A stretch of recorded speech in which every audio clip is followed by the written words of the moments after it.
ओम नमो भगवते वासुदेवाय।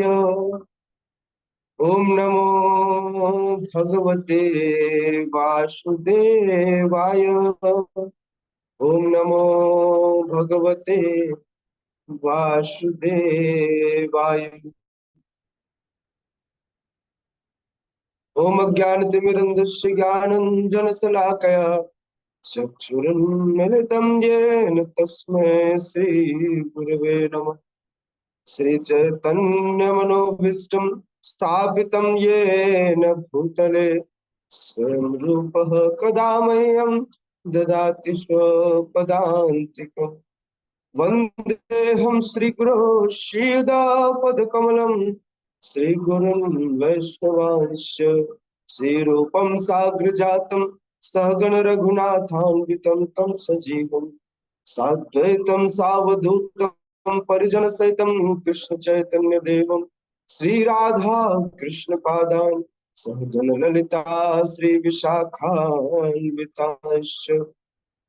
नमो विष्णुपादाय कृष्ण पृष्ठाय भूतले श्रीमते भक्ति वेदांत स्वामी निति नामिने। नमस्ते सारस्वती देवे गौरवाणी प्रचारिणे निर्विशेष शून्यवादी पाश्चात्य देश तारिणे।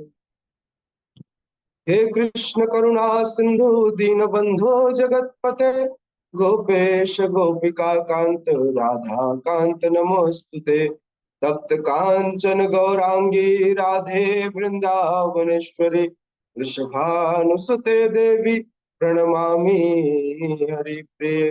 वाञ्छाकल्पतरुभ्यश्च कृपा सिन्धुभ्यैव च पतितानां पावनेभ्यो वैष्णवेभ्यो नमो नमः। जय श्री कृष्ण चैतन्य प्रभु नित्यानंद श्री अद्वैत गदाधर शिवासादि गौर भक्त वृंद। हरे कृष्णा कृष्णा कृष्णा हरे हरे, हरे राम राम राम हरे हरे कृष्णा। सो हम आगे बढ़ते हैं भूमिका में। कल हमने भगवान को, जो कि समस्त कारणों के कारण है, ऐसे भगवान को परम पूर्ण पूर्ण नियंता के रूप में हमने स्वीकार किया, ऐसा श्रील प्रभुपाद कह रहे हैं। अब कोई पूछे कि आपने कहा कि भगवत गीता 5 चीजों की व्याख्या करता है, अब बताइए भगवत गीता और क्या कहेगा।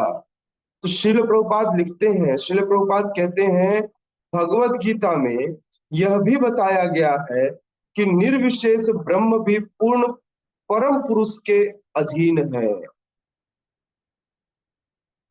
ब्रह्मणो ही प्रतिष्ठा हम।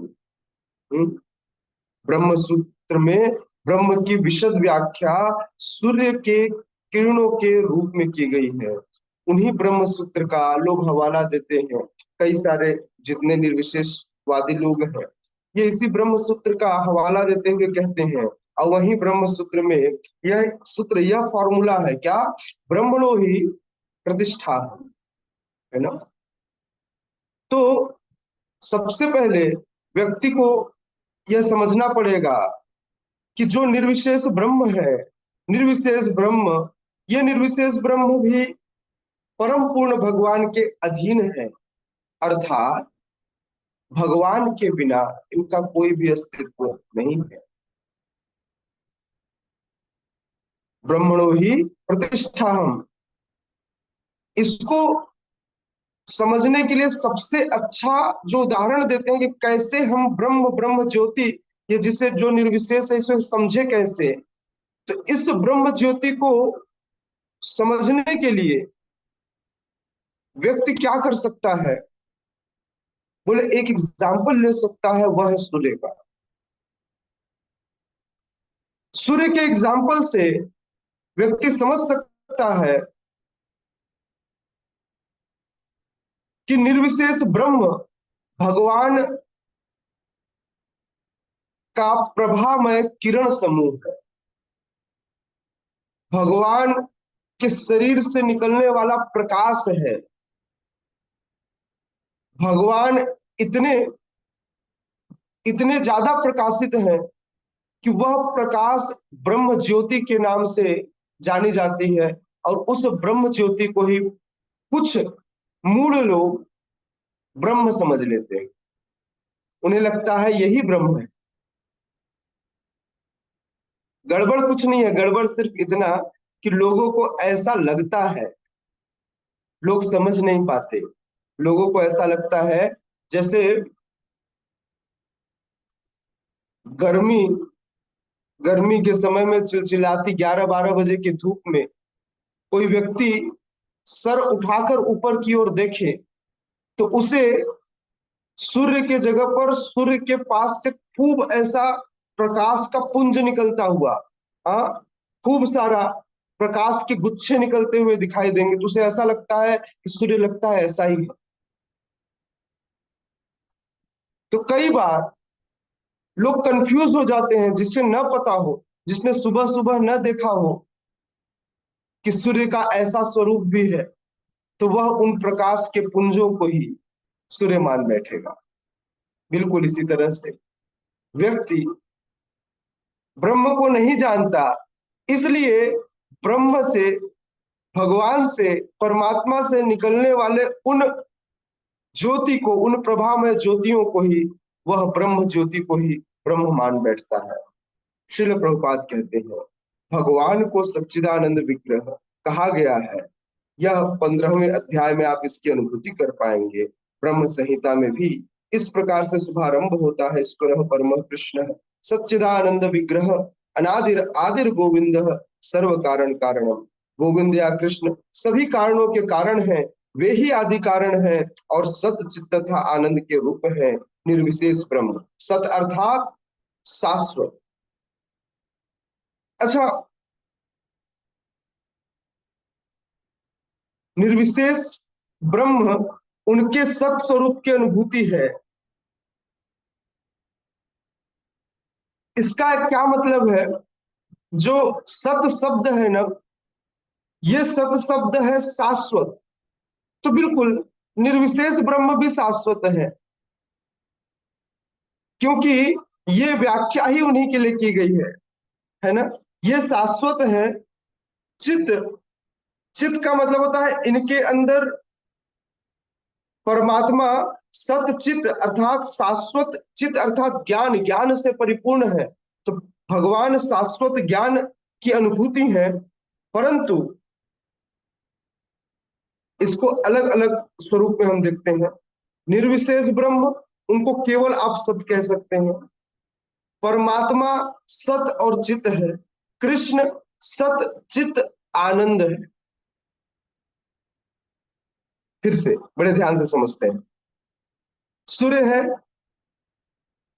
सूर्य लोक है और सूर्य का प्रकाश है। सूर्य देव है, सूर्य लोक है और सूर्य लोक से निकलने वाला सूर्य का प्रकाश है। ठीक है। ब्रह्म ज्योति है, परमात्मा है और कृष्ण है। ब्रह्म ज्योति को ब्रह्म ज्योति को निर्विशेष ब्रह्म, परमात्मा जो सभी जीवों के हृदय में है, जो अपना विस्तार करते हैं, और तीसरे कृष्ण। तो जो निर्विशेष अर्थात जो ब्रह्म ज्योति है, जिसे हम निर्विशेष कहते हैं, ये ब्रह्म ज्योति शाश्वत है, सत है, इसे केवल सत माना जाए। जो चित्त है अर्थात जो परमात्मा है, वह सत और चित्त का कॉम्बिनेशन है। शाश्वत ज्ञान, शाश्वत ज्ञान, सत भी है और चित्त भी है। लेकिन जो कृष्ण है वह सत, चित्त और आनंद है, आनंदमय है ना। इस प्रकार से इसे समझना चाहिए। किसी को कोई इसमें कंफ्यूजन है? बहुत सिंपल सा एग्जाम्पल है जिससे आपको समझना पड़ेगा इसे। इसीलिए श्रील प्रभुपाद ने बार बार कई जगहों पे पूरे भगवत गीता और भागवतम में इस भगवान परमात्मा और ब्रह्म ज्योति इसको समझाने के लिए बार बार सूर्य के एग्जाम्पल से, सूर्यदेव के एग्जाम्पल से समझाया है। श्रील प्रभुपाद आगे लिखते हैं, अल्पज्ञानी लोग परम सत्य को निर्विशेष मानते हैं, लेकिन वे दिव्य पुरुष और इसकी पुष्टि समस्त वैदिक ग्रंथों में हुई है। नित्यो नित्यानाम चेतनस्य चेतनानाम, कठोपनिषद 2:2-13। जिस प्रकार हम सभी जीव हैं और हम सबकी अपनी अपनी व्यष्टि सत्ता है, उसी प्रकार परम सत्य भी अंततः एक व्यक्ति है और भगवान की अनुभूति उनके पूर्ण स्वरूप के समस्त दिव्य लक्षणों को ही अनुभूति है। यह पूर्णता रूप विहीन नहीं है, यह निराकार है या किसी अन्य वस्तु से घट कर है, तो वह सर्वथा पूर्ण नहीं हो सकता। जो सर्वथा पूर्ण है उसे हमारे लिए अनुभव गम्य तथा अनुभवातीत हर वस्तुओं से युक्त होना चाहिए, अन्यथा वह पूर्ण नहीं हो सकता। अब इसको ना दूसरे तरीके से समझते हैं, बड़ा कठिन शब्दों में लिखा हुआ है। अच्छा, कभी ऐसा देखा है क्या कि कुत्ते ने बकरे को जन्म दिया, तो फिर बकरे ने शेर को जन्म तो दिया होगा? किसके किसके घर में बकरे ने शेर को जन्म दिया है? नहीं दिया क्या? तो फिर गाय के यहाँ सांप जन्मी होगी, ऐसा भी नहीं हुआ। तो आप समझिए कि कभी भी निराकार से साकार कैसे पैदा हो सकता है। जब भाई साकार से साकार पैदा होगा ना, हम स आकार हैं, मां के गर्भ से शिशु जन्म लेता है, मां साकार है, उसका एक स्वरूप है। तो वैसे ही स्वरूप में दो पैर, दो हाथ, दो कान, दो आंख, दो एक नाक, हाँ, जिह्वा, मुख के साथ एक बच्चा पैदा होता है। साकार से साकार पैदा होता है। बिल्कुल इसी तरह से भगवान साकार है। अगर भगवान निराकार होते तो समस्त जीव कैसे प्रकट होते? अब कुछ नहीं से आप कुछ निकालने की बात कर रहे हो। बोले ऐसे कुछ नहीं है, बोले अचानक कुछ प्रकट हो गया। मतलब आप खुद भी बता रहे हो कि एक थ्योरी है, जिस थ्योरी का नाम, कौन सा थ्योरी कहते हैं वो, जिससे अभी दुनिया विनाश होने वाली थी? Big big bang theory. Yes, big big big bang bang, theory. Big bang theory, yes, big bang theory. तो ऐसे बिग बैंग थ्योरी को आप सपोर्ट कर रहे हो। आप कह रहे हो कि एक निराकार, मतलब जहां कुछ नहीं है, अचानक ही कॉम्बिनेशन बना और ये बन गया। अच्छा, तो कभी आप लोगों ने ऐसा देखा क्या, किचन में गए और अचानक ही कढ़ाई चढ़ गया हो और उसमें पहले गुलाब जामुन का ऐसे गोला बन गया हो और उसमें चला गया हो, बनकर बाहर आया हो आपके हाथ में, बोले ये देखो गुलाब जामुन बन के आ गया? आता है क्या? उसके लिए बड़े प्रिपरेशन करनी पड़ती है, सिरा बनाना पड़ता है, बॉल्स बनाने पड़ते हैं, बॉल्स को पहले घी में छानना होता है, तब जाकर सिरे में डुबोना होता है, तब कहीं भगवान को भोग लगता है, तब हमारे पास आ पाता। कितना लंबा प्रोसेस है। और हम क्या सोचते हैं? हम सोचते हैं, हमें ऐसा लगता है कि हम, जस्ट मिनट, हाँ, एक मिनट, जिक्र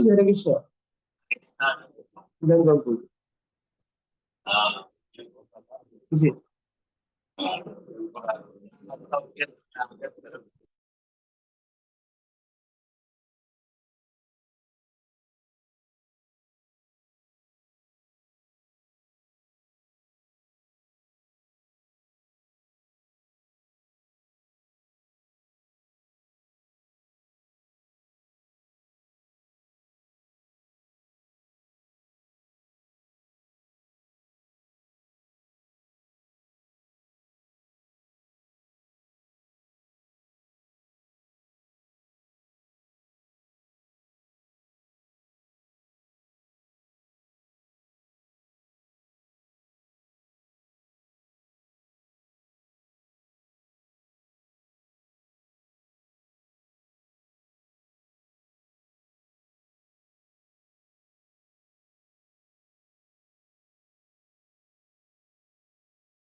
तो श्रील प्रभुपाद बता रहे हैं कि कभी भी कोई भी व्यक्ति ऐसा नहीं हो सकता है कि निराकार से कोई साकार प्रकट हुई हो, है ना।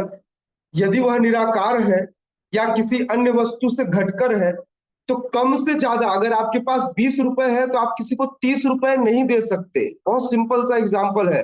आपके जेब में 20 रुपए है तो आप सामने वाले को 20 दे सकते हो, 19 दे सकते हो, 18 दे सकते हो। मैं बोलूंगा 21 रुपए दो, तो आपके पास है ही नहीं, तो कैसे आप दोगे? तो कैसे आप कह सकते हो कि एक निराकार से साकार व्यक्ति पैदा हुआ हो?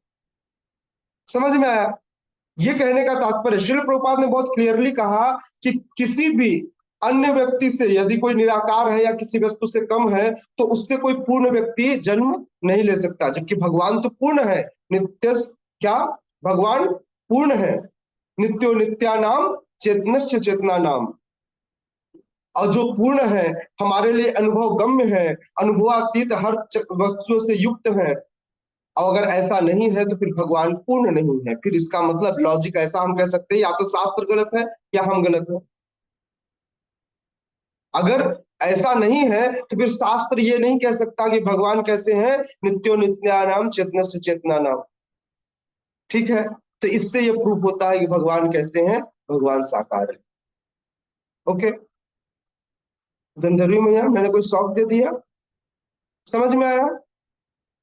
तो खुश हो जाइए कि आपको एक ऐसी चीज पता चली कि हम इस बात को फील कर पाए कि भगवान साकार है। यदि कोई निर्विशेषवादी निराकार आ जाए तो आप उससे इतना ही पूछना, भैया ये बताओ, आपके पास 20 रुपए है तो आप मेरे को कितने रुपए दे सकते हो? 40 रुपए दे दोगे कि आपके पास जेब में 20 रुपए है तो? हाँ बोले, कलयुग का जमाना है प्रभु जी, मैं 20 रुपए मेरे जेब में है, 20 रुपए लोन लेके आपको दे दूंगा। तो इसका मतलब आप -20 हो गए ना, मतलब आप भगवान हो गए। जैसे इसके पास 40 रुपए आ जाए और भगवान के पास -20 हो जाए, तो भगवान काहे के फिर?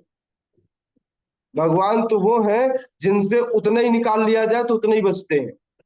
Krishna minus Krishna equal to Krishna, ये जीरो नहीं है, ये स्पिरिचुअल साइंस है। ठीक है, तो पहले चीजें हमको समझनी चाहिए। क्या नहीं प्रभु, माला और कथा दोनों एक साथ जा क्या रहा है? नहीं हो रहा है, ये अलग है बकरा बस। ठीक ठीक, मेरे को लगा डंडा लेके आना पड़ेगा। श्रील प्रभुपाद आगे लिखते हैं, पूर्ण भगवान में अपार शक्तियां हैं, परास्य शक्ति विविधैव श्रूयते। कृष्ण किस प्रकार अपनी विभिन्न शक्तियों द्वारा कार्यशील हैं, इसकी भी व्याख्या भगवत गीता में हुई है। यह दृश्य जगत या भौतिक जगत जिसमें हम रह रहे हैं, यह भी स्वयं में पूर्ण है, क्योंकि जिन 24 तत्वों में यह नश्वर ब्रह्मांड निर्मित है, वे सांख्य दर्शन के अनुसार इस ब्रह्मांड के पालन तथा धारण के लिए अपेक्षित संसाधनों से पूर्णतया समन्वित हैं। इसमें न तो कोई विजातीय तत्व है और किसी न ही किसी की आवश्यकता है। इस सृष्टि का अपना निजी नियत काल है। तो यदि आप देखेंगे कि यह जो सृष्टि है, यह जो जगत है, यह ब्रह्मांड है, यह नियत काल तक रहती है, तो यह भी अपने आप में पूर्ण है। इसका निर्धारण भगवान की, परमेश्वर की शक्ति द्वारा हुआ है। इसे भगवान की क्या कहते हैं? इसे भगवान की ही शक्ति मानी गई है, यह भगवान की अपरा शक्ति है। क्षुद्र जीवों के लिए यह सुविधा प्राप्त है कि पूर्ण की अनुभूति करें। सभी प्रकार के अपूर्णताओं का अनुभव पूर्ण विषय ज्ञान की अपूर्णता के कारण है। इस प्रकार भगवत गीता में वैदिक विद्या का पूर्ण ज्ञान पाया जाता है। श्रील प्रभुपाद कह रहे हैं कि हम जैसे क्षुद्र जीव मतलब बहुत छोटे से जीव। अच्छा, कई बार ऐसे गुस्सा आता होगा ना, हमको छोटा सा जीव कह दिए। मैं इतना बड़ा व्यक्ति, इतना कमाने वाला व्यक्ति, इतना कार्यक्रम, हमको छोटा बोल दिए भगवान। हाँ, श्रील प्रभुपाद तो क्षुद्र जीव हमें क्यों कह रहे हैं? यदि आप कल्पना कीजिए, एक बड़ा सा ब्रह्मांड, उस ब्रह्मांड में लाखों करोड़ों अरबों, जिनको हम गिन नहीं सकते, इतने अनगिनत इस पृथ्वी जैसे कितने गैलेक्सी, कितने ग्रह, कितने उपग्रह, पता नहीं क्या क्या। उसमें एक ग्रह है जिसका नाम पृथ्वी है। उस पृथ्वी के अंदर बहुत छोटा सा भूभाग है जिसे जम्बू द्वीप कहते हैं। कई द्वीपों के अंदर बहुत छोटा सा द्वीप है जम्बू द्वीप। हम सब तो जम्बू द्वीप को ही पूरा पृथ्वी मान बैठे। उस जम्बू द्वीप के अंदर छोटा सा देश है जिसका नाम भारत है। उस भारत के अंदर एक छोटा सा राज्य है जिसका नाम छत्तीसगढ़ है। उस छत्तीसगढ़ की एक छोटी सी कैपिटल है जिसका नाम रायपुर है। उस रायपुर में एक छोटी सी जगह है जिसका नाम सुंदरनगर है। उस सुंदरनगर में एक छोटा सा प्रचार केंद्र है जिसका नाम है इस्कॉन सुंदरनगर प्रचार केंद्र। हाँ, एक छोटे से कमरे में एक छोटा सा जीव बैठा हुआ है जो लोगों के सामने बकबक कर रहा है। तो आप समझिए कि हम अपने आप को बड़ा कैसे समझें। हम वे क्षुद्र जीव हैं जो रोज कंफ्यूज होते रहते हैं। हमें समझ में नहीं आता, रोज कंफ्यूजन रहती है हमारे पास। हमें समझ में नहीं आता कभी कि मैं किसे सही मानूं किसे गलत मानूं। नहीं, तो इसलिए श्रील प्रभुपाद कह रहे हैं क्षुद्र जीवों के लिए सुविधा प्राप्त है कि वह पूर्ण का अनुभूति करे, क्योंकि समस्त शास्त्र समस्त वैदिक ग्रंथ इस ज्ञान की अनुभूति हमें कराते हैं। इस प्रकार भगवत गीता में वैदिक विद्या का पूर्ण ज्ञान पाया जाता है। तो यह भगवत गीता यदि कोई व्यक्ति पढ़े तो उसे पूर्ण ज्ञान हो जाएगा, उसे कुछ और पढ़ने की आवश्यकता नहीं होगी। यह संपूर्ण ज्ञान के सार स्वरूप में हमारे पास मौजूद है। सारा वैदिक ज्ञान अमोघ है। अमोघ मतलब जिसका कभी क्षय न हो, अक्षय है, अच्युत है, जिसका जो कभी नाश नहीं होता। और हिंदू इस ज्ञान को पूर्ण तथा अमोघ मानते हैं। उदाहरणार्थ, जैसे कोई बोले मल अच्छा होता है क्या? मल अच्छा होता है क्या? नहीं होता। लेकिन वहीं पर गाय के मल को अत्यंत शुद्ध या सबसे पवित्र माना गया है, क्योंकि शास्त्र कह रहा है। बाद में वैज्ञानिक बोले ये हिंदू लोग तो बड़े चतुर हैं, इनके पास सारा ज्ञान पहले से है। अब घर में कोई अलग से बैक्टीरिया नाशक, है ना, कोई अलग से फिनाइल, अलग से कोई लाइजोल लाकर साफ नहीं करना जो बैक्टीरिया मारे। बोले बस घर को गोबर से लिपाई कर दो।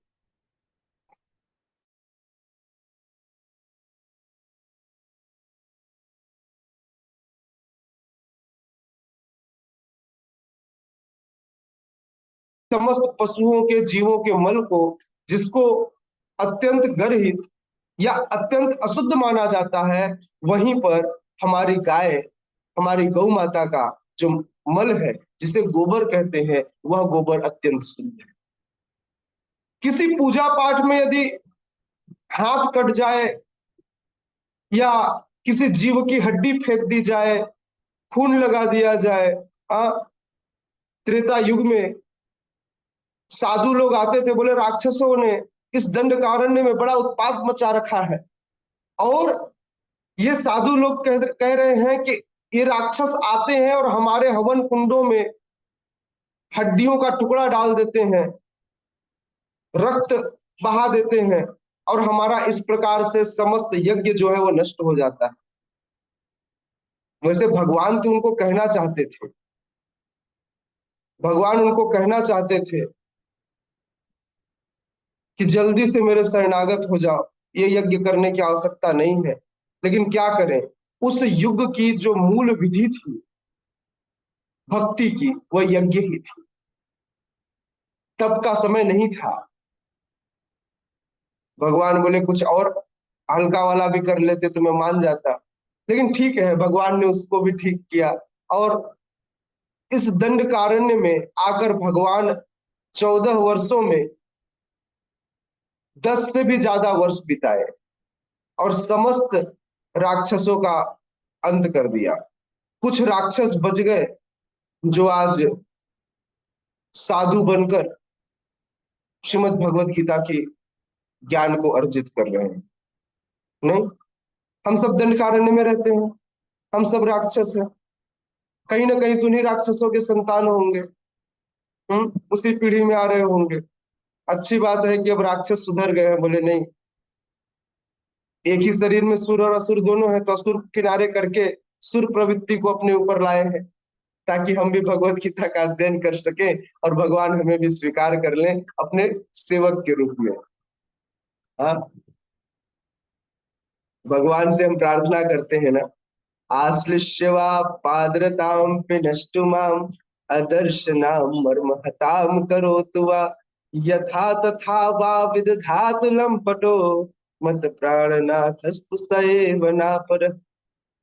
भगवान से कहते हैं, मैं तो आपका नित्य किंकर दास हूँ, अब आप मुझे चाहे गाढ़ आलिंगन करें या मुझे मर्माहत करें, यह आपकी इच्छा है।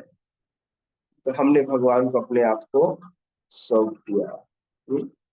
तो अपने आप को भगवान का सेवक स्वीकार कर लेना चाहिए। अयि न तनुज किंकरम पतितम वा विस्मे भवाम बुधो कृपया तव पाद पंकज स्थित धूलि सदृशम विचिंतयन्।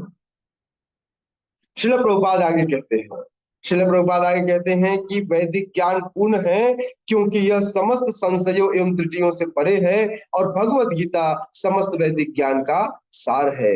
वैदिक ज्ञान शोध का विषय नहीं है। कोई बोले हमें भगवत गीता पर रिसर्च करना है, अरे मूर्ख, तुम क्या भगवत गीता पर रिसर्च करोगे? ये कोई रिसर्च की चीज नहीं है, इसे एक्सेप्ट करना चाहिए।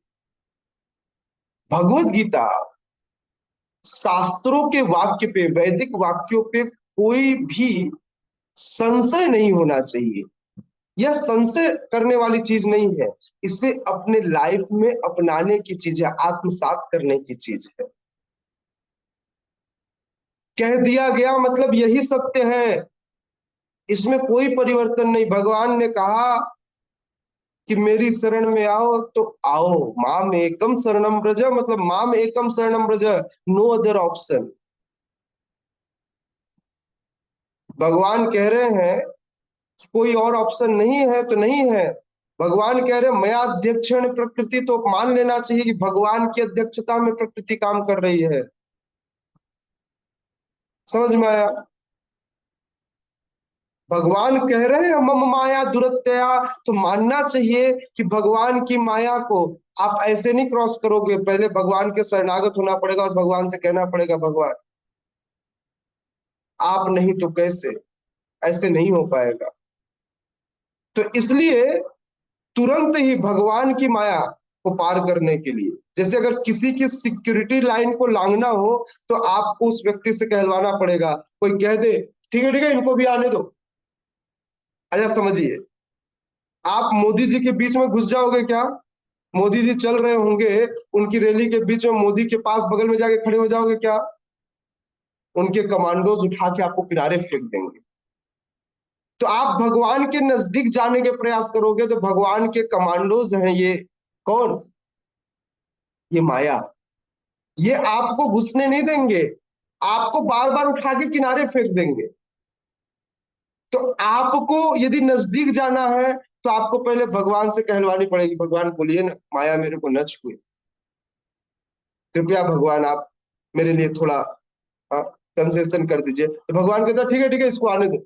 मोदी जी बोले ठीक है इसको आने दो। तो माया फिर भी एकदम ऐसे नजर में ऐसे पकड़ी रहती, बोले कब गड़बड़ किया कि मैं इसको उठा के ले जाऊं। नहीं देखा आपने? मोदी जी के पास यदि कोई आता भी है तो उनके कमांडोज बहुत सतर्क रहते हैं कि पता नहीं कब कौन सा हार निकल जाए, कौन से हार से बम निकल जाए, कहां से चाकू निकल जाए। आप वो थोड़ा सा भी गलती किया उससे पहले वो उसका हाथ मरोड़ के वहां से किनारे कर देंगे। आप थोड़े से भी असावधान हुए और सावधानी हटी, दुर्घटना घटी। समझ में आया? तो थोड़े से भी आप असावधान हुए तो तुरंत ही माया उठाकर फेंक देगी आप, है ना? समझ में आया?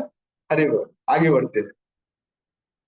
शिल प्रभुपाद कह रहे हैं वैदिक ज्ञान शोध का विषय नहीं है, हमारा शोध कार्य अपूर्ण है। अच्छा, कैसे अपूर्ण है? बोले नहीं प्रभु जी, मैं बहुत परफेक्शन के साथ काम करता हूं, मैं जो कार्य करता हूं उसमें कोई त्रुटि नहीं होती।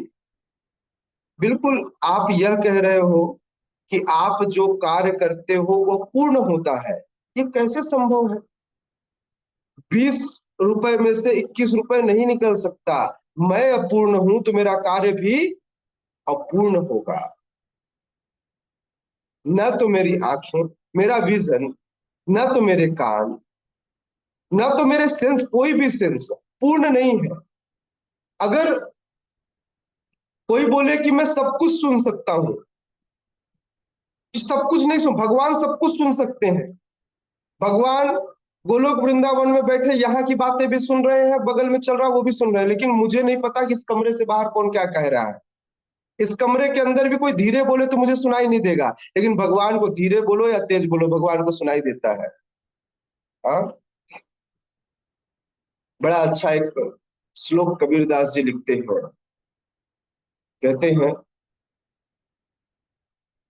काकर पाथर जोड़ के मस्जिद दियो बनाए, ताचड़ मुल्ला बाग दे, क्या बहिरा हुआ खुदाए। बोले पत्थरों को जोड़ जोड़ कर मस्जिद बना दिया, काकर पाथर जोड़ के मस्जिद दियो बनाए, ताचड़ मुल्ला बाग दे, और उसके ऊपर मुल्ला चढ़कर क्या देता है, अजान पढ़ता है। हाँ, जोर जोर से। तो क्या आपका अल्लाह जो है वह सुनाई नहीं देता उससे? क्या वो बहरा हो गया है जो इतना जोर जोर से आपको पढ़ना पड़ रहा है? समझ में आया? तो इसलिए नहीं, ये सिर्फ उनके लिए नहीं है, इसको दूसरे तरीके से समझे, ये हमारे लिए भी कहा जा रहा है। लेकिन हम वैदिक मंत्र पढ़ते हैं भगवान की प्रसन्नता के लिए, हम उनको सुनाने के लिए, हम प्रसन्नता के लिए पढ़ते हैं कि भगवान, वैदिक ग्रंथ से वातावरण शुद्ध होगा, यह जीवों के कान में जाएगा। जब वैदिक मंत्र पढ़े जाते हैं तो भगवान प्रसन्न हो न हो, उस वैदिक मंत्र को सुन के आसपास के सारे जीव, जिनके जिनके कानों में वो वैदिक मंत्र जाता है, वे सब शुद्ध हो जाते हैं। ठीक है, तो इसलिए इसे इस प्रकार से पढ़ना चाहिए। लेकिन मैं कहूं कि मेरा कार्य पूर्ण है, तो यह संभव नहीं है। क्यों? क्योंकि हम अपूर्ण है। तो अपूर्ण से किसी भी पूर्ण की उम्मीद नहीं की जा सकती। सबको लग रहा है आज मैंने सदमा दे दिया। हाँ, सब एकदम परेशान होकर बैठ गए। ठीक है, श्रील प्रभुपाद आगे कहते हैं, आज बाकी सारे लोग एकदम ऐसे गायब हो गए हैं, नहीं? हलचल नहीं दिखाई दे रही। आप सोचिए, इसको ना ऐसा समझिए कि इस भौतिक जगत में कितने लोग भक्ति में जगे हुए, जितने लोग भक्ति में जगे हुए हैं उनका कैमरा ऑन होता है, जिनका नहीं तो संसार में, अच्छा आपके घर में, आपके परिवार में कितने लोग भक्ति करते हैं? कितने लोग भक्ति करते हैं परसेंटेज वाइज? तो समझ में आएगा कि 2%, 4%, 5%, 10% लोग। बिल्कुल वैसे ही देखिए, यहां पर भी कितने लोग विजिबल हैं और कितने लोग इनविजिबल हैं। ये वही लोग हैं जो, ये वही लोग हैं जिनको हम रेशियो वाइज कह सकते हैं कि इतने भक्त हैं और अभी भी इतने भक्त बनाने बाकी है। नहीं, मैं ऐसा नहीं कह रहा हूं कि जो यहाँ कैमरा ऑन नहीं किया वो अभक्त है, मैं ऐसा नहीं कह रहा हूँ। What I am trying to say कि इसी प्रकार से रेशियो बन जाता है पूरे संसार में कि कितने लोग भक्ति कर रहे हैं, जैसे यहाँ पर भी एक रेशियो बन जाता है विजिबल और इनविजिबल भक्तों का। श्रील प्रभुपाद कह रहे हैं, हमें पहले से चले आ रहे पूर्ण ज्ञान को परंपरा द्वारा स्वीकार करना होगा। 2+2 4 होता है, इसमें कोई आर्गुमेंट करने की आवश्यकता नहीं है, यही परंपरा है। जैसा कि भगवत गीता में कहा गया है, हमें ज्ञान को परंपरा के उपयुक्त स्रोत से ग्रहण करना होता है। जो परंपरा परम आध्यात्मिक गुरु साक्षात भगवान से प्रारंभ होती है और गुरु शिष्यों की यह परंपरा आगे बढ़ती जाती है। छात्र के रूप में अर्जुन भगवान कृष्ण से शिक्षा ग्रहण करता है और उनका विरोध किए बिना वह कृष्ण की सारी बातें स्वीकार कर लेता है। किसी को भगवत गीता के एक अंश को स्वीकार करने और दूसरे अंश को अस्वीकार करने की अनुमति नहीं दी जाती है। कई बार आप ऐसा सोच सकते हैं, नहीं नहीं प्रभु जी, ये वाला श्लोक तो ठीक है बट दूसरा वाला श्लोक अभी हमारे लिए इस क्राइटेरिया में अभी लागू नहीं होता। तो आप मान लीजिए 700 श्लोक अभी करंट के लिए, इस वर्तमान के लिए हर एक श्लोक लागू है, भविष्य के लिए हर एक श्लोक लागू होगा। इसमें आपके द्वारा किसी कमेंट को स्वीकार नहीं किया जाएगा। इसके शोधकर्ता, इसके रिसर्चर हम नहीं है कि हम रिसर्च करके बताएं कि कौन सा श्लोक लागू होगा और कौन सा नहीं होगा। आपको वैदिक ग्रंथों को एज इट इज स्वीकार करना ही होगा।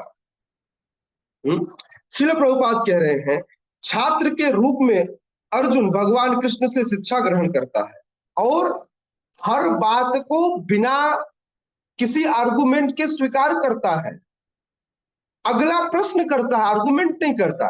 अगला प्रश्न करता है कि भगवान मुझे समझ में नहीं आया, यह भी बताइए। कोई चीज समझ में ना आए तो पूछ लेना चाहिए, आर्गुमेंट नहीं, ये कैसे हो सकता है, आर्गुमेंट नहीं। आप हम्बल होकर के, सरेंडर होकर के आप पूछ सकते हैं। ठीक है। श्रील प्रभुपाद कह रहे हैं, श्रील प्रभुपाद कह रहे हैं कि हमें भगवत गीता को बिना किसी टीका टिप्पणी, बिना घटाए बढ़ाए, बिना विषय वस्तु के, बिना किसी मनोचिकित्सक के मनोकल्पना के स्वीकार करना चाहिए। गीता को वैदिक ज्ञान की सर्वाधिक पूर्ण प्रस्तुति समझना चाहिए। वैदिक ज्ञान दिव्य स्रोतों से प्राप्त है और स्वयं भगवान ने पहला प्रवचन किया है। भगवान द्वारा कहे गए शब्द अपौरुषेय कहलाते हैं, जिसका अर्थ है कि वह 4 प्रकार के दोषों से मुक्त होता है। हम सबके अंदर 4 दोष होते हैं, किंतु भगवत गीता के अंदर वह 4 दोष नहीं आते। पहला क्या है, हम त्रुटि अवश्य करते हैं, भगवान त्रुटि नहीं करते। हम मोहित हो जाते हैं, हमको कभी फोन मोहित कर लेता है, कभी स्त्री तो कभी पुरुष, कभी धन तो कभी गाड़ी, कुछ भी मोहित कर सकता है। नहीं, जीवन में कभी प्रोफेशन मोहित कर लेता है। तो इस प्रकार से हमारे जीवन में मोह के कई कारण हैं और हम मोहित हो जाते हैं। यह हमारे जीवन में दूसरी त्रुटि है। आप देखिए अपने जीवन में कभी न कभी किसी न किसी चीज से मोहित हुए होंगे। तो यह मोह क्या करता है, विभ्रम पैदा करता है और बाद में यही काम पैदा करता है और काम पूरा न होने पर व्यक्ति के अंदर क्रोध आता है ना। तीसरा, हम सबके अंदर दूसरों को धोखा देने की प्रवृत्ति है। ये तो छोड़िए, व्यक्ति अपने आप को धोखा देता है। कितने लोग अपने आप को धोखा नहीं देते? नहीं ब्रो, हर व्यक्ति अपने आप को धोखा देता है किसी न किसी चीज में। माला करने में भी, हाँ हाँ हो गया मेरा 16 माला, उसको पता है कि मैंने 4 माला में मेरा कोई कंसंट्रेशन नहीं था, लेकिन फिर भी माला हो जाता है। हम किसको धोखा देते हैं? अपने आप को, है ना। तो दूसरों को धोखा देने की तो प्रवृत्ति है ही, स्वयं को भी हम क्या करते हैं, धोखा देते हैं। तो इस प्रकार से ये तीसरी अपूर्णता है हमारी। चौथी अपूर्णता क्या है कि वह, उसकी इंद्रियां अपूर्ण है और वह अपूर्ण तक ही सीमित होता है। इन 4 दोषों के कारण मनुष्य सर्वव्यापी ज्ञान विषयक पूर्ण सूचना नहीं दे पाता। जबकि जबकि यह वैदिक ज्ञान, यह भौतिक, इस भौतिक जगत में अपौरुषेय है। यह वैदिक ज्ञान जो गुरु परंपरा से आया है, क्योंकि यह भगवान जो कि पूर्ण पुरुषोत्तम है, उनके द्वारा कही गई है, पहला प्रवचन उन्होंने किया है, इसलिए पूर्ण से निकला हुआ यह पूर्ण ज्ञान है। आगे श्रील प्रभुपाद कहते हैं, श्रील प्रभुपाद लिखते हैं भूमिका में, ऐसे दोषपूर्ण व्यक्तियों द्वारा वैदिक ज्ञान प्रदान नहीं किया जाता। इससे पहले प्रथम सृष्ट जीव ब्रह्मा के हृदय में प्रदान किया गया था। फिर ब्रह्मा ने इस ज्ञान को आगे बढ़ाया और अपने शिष्यों और पुत्रों को प्रदान किया। इस प्रकार से हमें भी इस ज्ञान को ग्रहण करना चाहिए। अब समझिए कि हम सब प्रकृति के नियमों के वशीभूत हैं, किंतु भगवान भगवान इन नियमों के वशीभूत नहीं है। श्रील प्रभुपाद कहते हैं 11वें अध्याय में भगवान को प्रपितामह के रूप में संबोधित किया गया है। पितामह कौन है? ब्रह्मा जी। और ब्रह्मा जी के भी उद्गम स्थल प्रपितामह कौन है? भगवान है। तो इसलिए श्रील प्रभुपाद कह रहे हैं कि उन्हें पितामह के भी वे सृष्टा हैं। अतएव किसी को भी अपने आप को किसी वस्तु का स्वामी होने का दावा नहीं करना चाहिए। उसे केवल उन्हीं वस्तुओं को स्वीकार करना चाहिए जिन्हें उसके पोषण के लिए भगवान ने हिस्से में दी है। भगवान द्वारा लिए हमारे हिस्से में लिए रखी गई वस्तु को किस तरह काम में लाया जाए, इसके अनेक उदाहरण प्राप्त है। इसकी भी व्याख्या भगवत गीता में है। प्रारंभ में अर्जुन ने निश्चय किया था कि वह कुरुक्षेत्र के युद्ध में नहीं लड़ेगा, पार्टिसिपेट नहीं करेगा।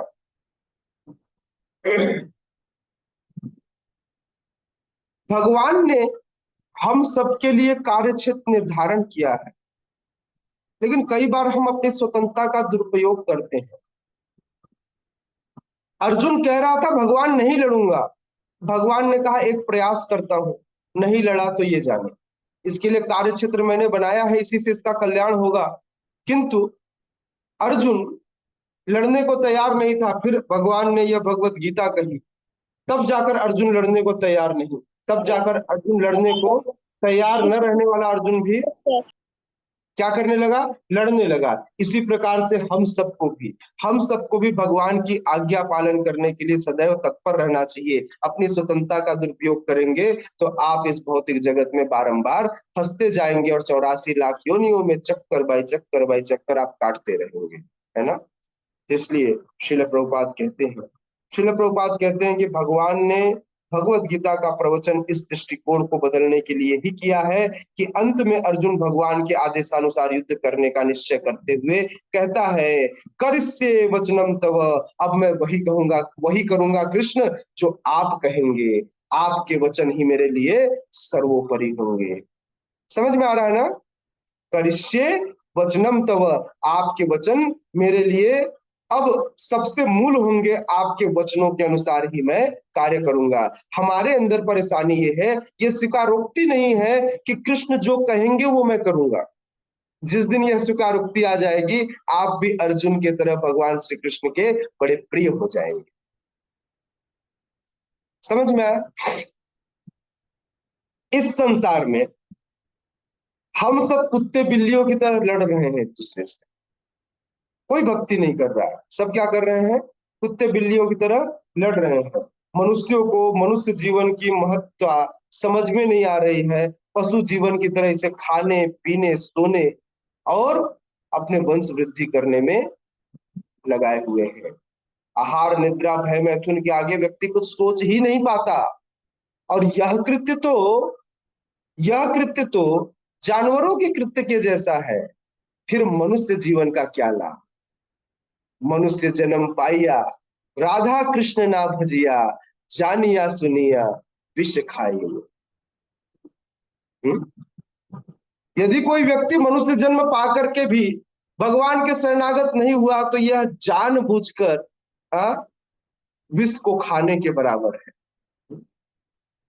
श्रील प्रभुपाद कहते हैं कि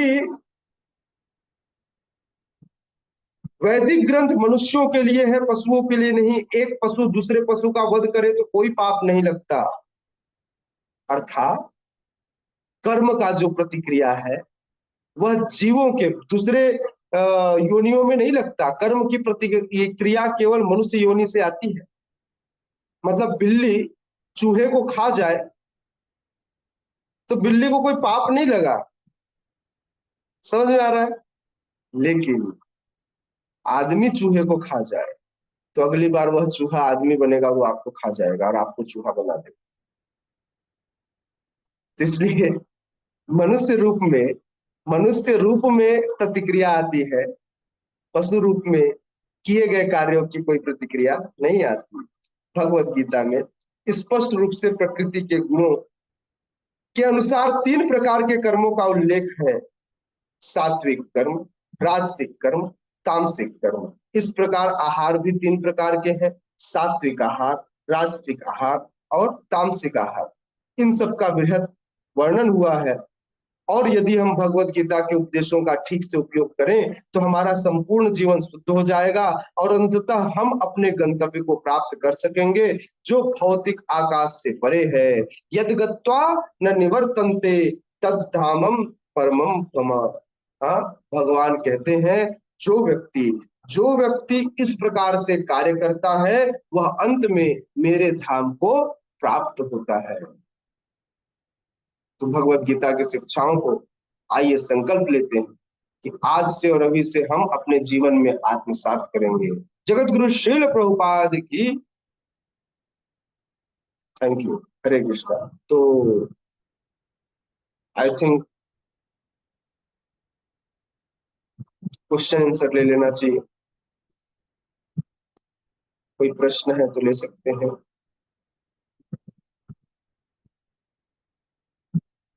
यस माता जी।